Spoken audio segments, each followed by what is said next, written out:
Krisdayanti atau Sayuti Malik dilahirkan di Kadizogo Rejo Dani, Sleman, Yogyakarta pada 25 November 1908. Ia meninggal di Jakarta pada 2 Maret 1989. Sayuti Malik adalah putra dari Abdul Muin alias Parto Prawito dan Sumilah. Istrinya bernama Sorastri Karma Trimurti, seorang aktivis perempuan dan wartawati. Muhammad Ibnu Sayuti memulai pendidikannya di sekolah Ongkoloro setara dengan SD di desa Serawalan hingga kelas 4. Ia meneruskan pendidikan ini hingga mendapatkan ijazah di Yogyakarta. Mengutip dari situs Ensiklopedia Jakarta, Sayuti Malik melanjutkan pendidikannya ke sekolah guru di Solo, namun ia ditangkap Belanda karena dicurigai tergabung dalam kegiatan. Semenjak saat itu, ia lebih sering belajar mandiri atau belajar sendiri. Setelah Indonesia merdeka, ia memutuskan untuk kuliah di Fakultas Ilmu Sosial Universitas Indonesia. Namun, hanya dalam waktu yang singkat dan Sayuti Malik tidak mendapat gelar.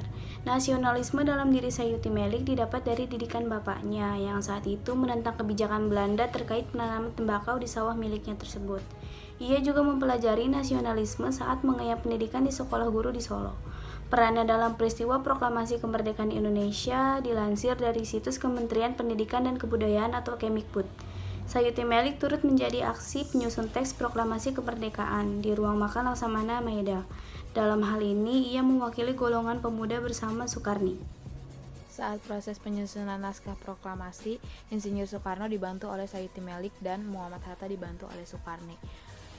Dalam buku yang berjudul Sejarah Museum Perumusan Naskah Proklamasi pada tahun 1990 yang diterbitkan oleh Direktorat Jenderal Kebudayaan, Departemen Pendidikan dan Kebudayaan, disebutkan bahwa Sayuti Malik mengusulkan agar naskah proklamasi ditandatangani oleh Insinyur Soekarno dan Muhammad Hatta. Setelah Sayuti Malik mengusulkan hal tersebut, Soekarno segera mengumumkan jika naskah proklamasi hanya perlu ditandatangani oleh Soekarno dan Hatta atas nama bangsa Indonesia. Usulan tersebut diterima oleh para hadirin yang datang. Kemudian Insinyur Soekarno meminta Sayuti Malik untuk mengetik naskah proklamasi yang disusun sebelumnya. Ditemani oleh Burhanuddin Muhammadiyah, Sayuti Malik mengetik naskah proklamasi tersebut di ruang bawah dekat dapur rumah Laksamana Maeda. Saat proses pengetikan naskah, Sayuti Malik melakukan perubahan 3 kata, yakni kata tempo diganti menjadi tempo, kata wakil-wakil bangsa Indonesia diubah menjadi atas nama bangsa Indonesia, serta pengubahan tulisan bulan dan hari. Setelah Indonesia merdeka pada tahun 1946, Sayuti Malik ditangkap oleh pemerintahan Indonesia atas perintah Mr. Amir Syafruddin. Penangkapan ini terjadi karena Sayuti Malik dianggap sebagai pihak yang memiliki hubungan dekat dengan Persatuan Perjuangan. Itu, ia juga dianggap bersekongkol dan ikut terlibat dalam peristiwa 3 Juli 1946. Ia dinyatakan tidak bersalah oleh Mahkamah Tentara. Sayuti Malik kembali ditangkap Belanda pada saat agresi militer Belanda kedua dan dipenjara di Ambarawa.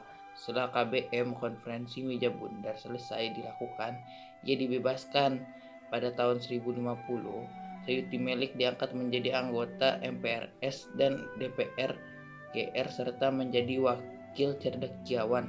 11 tahun kemudian, tepatnya pada tahun 1961, ia menerima bintang Mahaputra tingkat 5. Kemudian pada 19 Mei 1973 ia menerima tanda bintang Mahaputra Adi Pradana II dari Presiden Soeharto.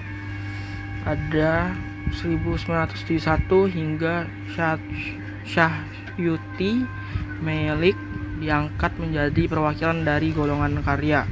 Sayuti Malik tidak hanya berkarya dalam bidang politik saja, namun juga dalam bidang jurnalistik. Ia pernah melakukan kunjungan kerja sebagai wartawan ke Eropa Barat, Eropa Timur, Amerika Serikat, Australia, dan negara lainnya. Pada 23 Desember 1982, Sayuti Malik mendapatkan penghargaan Satya Penegak Pers dari PWI, Persatuan Wartawan Indonesia Pusat.